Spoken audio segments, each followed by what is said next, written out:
Bonjour à tous, on se retrouve aujourd'hui pour le book haul du mois d'août. Ça y est, j'ai rattrapé mon retard. Je vous invite d'ores et déjà à mettre un petit pouce en l'air pour me soutenir et à vous abonner à la chaîne pour ne louper aucune vidéo. Comme d'hab, beaucoup de mangas, mais j'ai un peu de romans. De la part de Gallimard Jeunesse, j'ai reçu 1000 pertuis de Julia Thévenot, c'est l'autrice qui a écrit Bord de terre si jamais vous connaissez. Je sais pas de quoi ça parle à part que c'est une histoire de sorcière. Tous les autres romans que j'ai à vous présenter, c'est de la romance. On commence avec Campus Drivers, le tome 4 de C.S. Quill chez Hugo Roman. J'ai adoré les trois premiers, bon le 1 un peu moins, c'est vrai que j'ai préféré le 2 et le 3. C'est une romance universitaire, on va suivre un groupe de garçons passionnés par les belles voitures et ils vont créer une application pour pouvoir transporter les élèves sur le campus. Et là ils partent à Miami et vont s'associer apparemment avec d'autres jeunes pour non pas une application juste pour transporter les élèves mais les transporter à leur rencard. The Devil's Sons, le tome 1 de Chloé Valran chez Plume du Web. Là on est sur une histoire de dark romance et de gang. Alors même si j'ai beaucoup aimé, je trouve que ça fait quand même passer les gangs pour des enfants de cœur. J'ai lu des romances plus dark sur les gangs, c'était pas la même hein. Toujours chez Plume du Web, Bucket List de Alice Desmerveilles. Et là on est sur le thème du sport et plus précisément sur le football américain.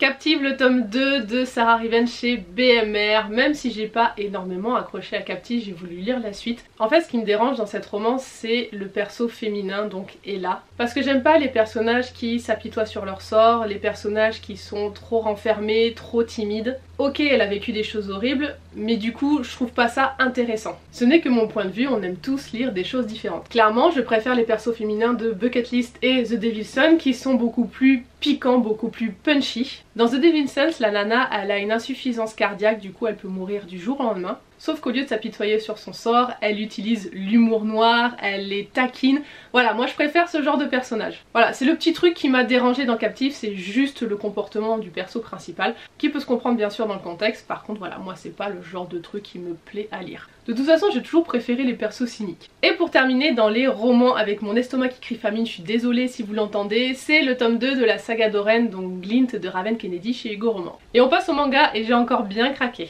On commence avec Jujutsu Kaisen, donc il y a le tome 0 et après du tome 7 à 20. Avec le tome 20 en édition collector qui est bien fourni parce qu'on a la jaquette réversible, des cartes illustrées, un moule, un seau et je crois que ce sont des reliques, il y a 3 reliques. On passe à Kiyun, le tome 8 de Freerun, en plus de la jaquette réversible il y a un jeu de cartes. Je me mets à jour dans les carnets de l'apothicaire avec les tomes 7, 8, 9 et 11 parce que j'avais déjà le tome 10 en collector. Je continue Reine d'Égypte avec les tomes 4 et 5 et les mémoires de Vanitas avec le tome 6. On passe à Pika. Je me suis laissée tenter par Criminel Fiançailles, c'était une offre un tome acheté, un tome offert. Je continue Yona Princesse de l'Aube avec le tome 3. Comme j'avais trouvé les tomes d'après en occasion, je me suis pris en offre un acheté, un offert les tomes 1 et 2 de Twilight Bone Hanako-kun. Et j'ai trouvé le tome 12 d'occasion. Et pour être honnête, je ne sais pas du tout, mais alors du tout, de quoi parle ce manga. Mais je le vois tellement passer et je vois que des bons retours, ben je me suis laissée tenter. Après, je suis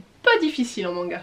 Et je me mets à jour dans l'excellent So I'm a Spider, So What avec les tomes 6 à 11. On continue avec Doki Doki. Tout d'abord j'ai pris le tome 1 de Cautious Hero, c'était en offre découverte à 3 €, donc bah, c'est parti. Et je continue de compléter cet excellent manga qui est The Rising of the Shield Hero, les tomes 3, 4 et 5. Chez Akata, je me suis mise à jour sur A Sign of Affection avec les tomes 3 à 7 avec le tome 7 collector. C'est un shoujo vraiment hyper bienveillant qui aborde le handicap de la surdité, je vous le conseille. Chez Nobinobi, j'avance dans Horimiya avec les tomes 3, 4, 5, 6 et ensuite les tomes 9 et 11 en collector. Et on finit avec 2 mangas, tout d'abord le tome 2 de l'arc 1 de La Petite Faiseuse de Livres chez Ototo. Et chez Kana, le tome 72 est donc le dernier tome de Naruto. Nous en papier on s'était arrêté au 47, donc je continue petit à petit, je l'ai trouvé d'occasion chez Micromania. Voilà pour ce book haul du mois d'août, j'espère que ça vous a